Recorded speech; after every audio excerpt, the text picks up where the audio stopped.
Sanctus, Sanctus, Sanctus Dominus Deus Sabaoth. Salam jumpa kembali saudara-saudariku yang terkasih dalam Tuhan kita Yesus Kristus. Salam sejahtera untuk kita semua. Berkat Allah yang Maha Kuasa senantiasa menyertai kita. Marilah kita mendengarkan dan merenungkan bacaan-bacaan kitab suci hari Selasa, tanggal 30 Desember tahun 2025. Dalam nama Bapa dan Putra dan Roh Kudus. Amin. Bacaan pertama dari surat pertama Rasul Yohanes, bab 2 ayat 12 sampai 17. Aku menulis kepadamu, hai anak-anak, sebab dosamu telah diampuni karena nama Yesus. Aku menulis kepadamu, hai para bapak, sebab bapak-bapak telah mengenal Dia yang ada dari mulanya. Aku menulis kepadamu, hai orang-orang muda, sebab kamu telah mengalahkan yang jahat. Aku menulis kepadamu, hai anak-anak, sebab kamu mengenal Bapa. Aku menulis kepadamu, hai para bapak, sebab bapak-bapak telah mengenal Dia yang ada dari mulanya.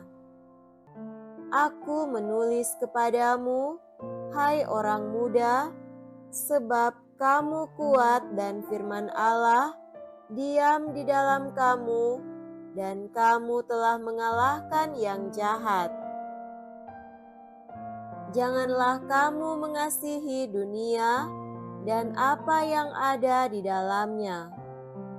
Jikalau orang mengasihi dunia, maka kasih akan Bapa tidak ada di dalam orang itu. Sebab semua yang ada di dalam dunia, yaitu keinginan daging dan keinginan mata, serta keangkuhan hidup, bukanlah berasal dari Bapa, melainkan dari dunia.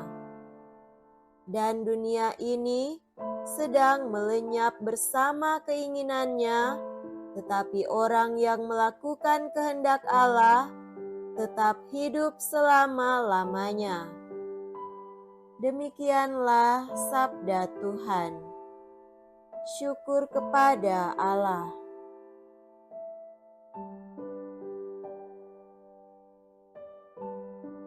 Semoga Tuhan beserta kita sekarang dan selama-lamanya.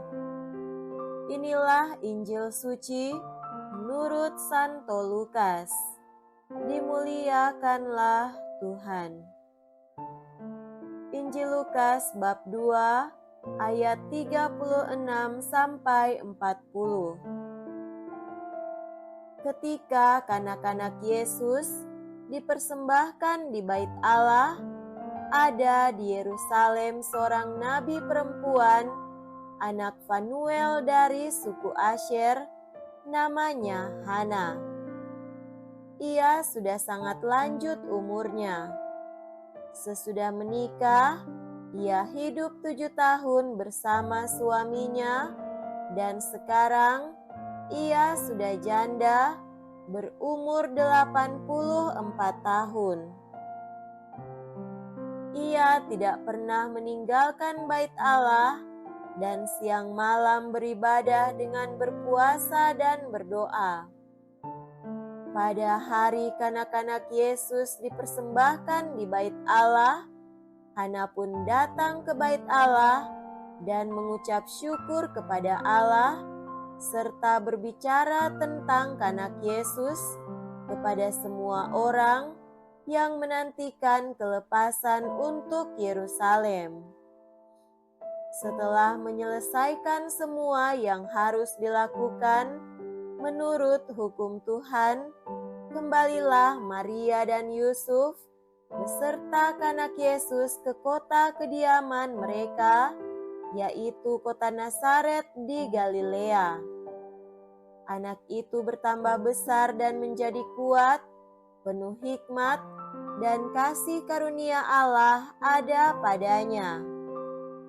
Demikianlah sabda Tuhan. Terpujilah Kristus.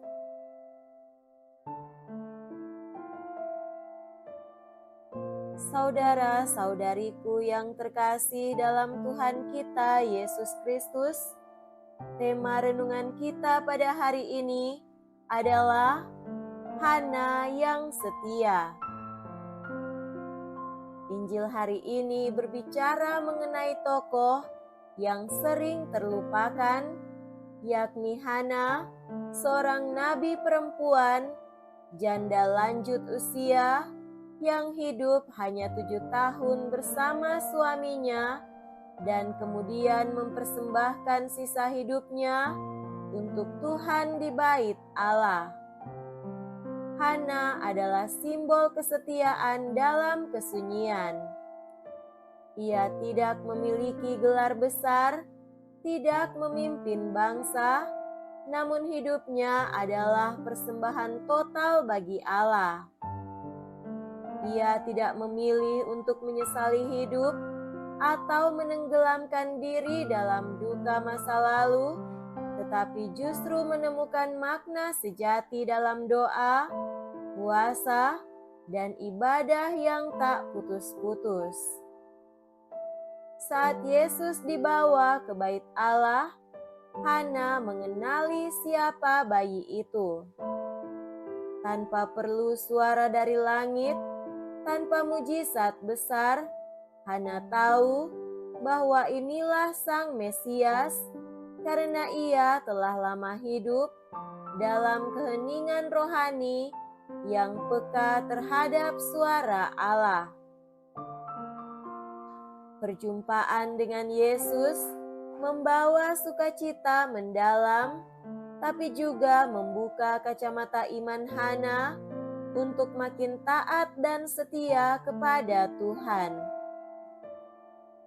Peristiwa ini juga yang membuat Hana memperkenalkan Yesus kepada banyak orang. Hana membuat nama Yesus dikenal, tapi lebih daripada itu, banyak orang juga menjadi percaya kepada Tuhan Yesus.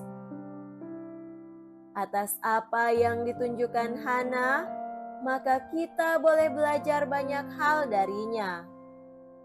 Kesetiaan dalam hal-hal kecil pantas kita teladani dari hidupnya. Dalam dunia yang menilai kesuksesan dari pencapaian luar, Hana menunjukkan bahwa hidup yang sederhana tetapi berakar dalam relasi dengan Allah adalah hidup yang berharga dan bermakna. Hana tidak berbuat besar dalam hidupnya. Ia hanya datang penuh setia mencari Tuhan di bait Allah. Dia tidak melakukan hal-hal besar di luar, kecuali tetap tinggal di bait Allah seumur hidupnya.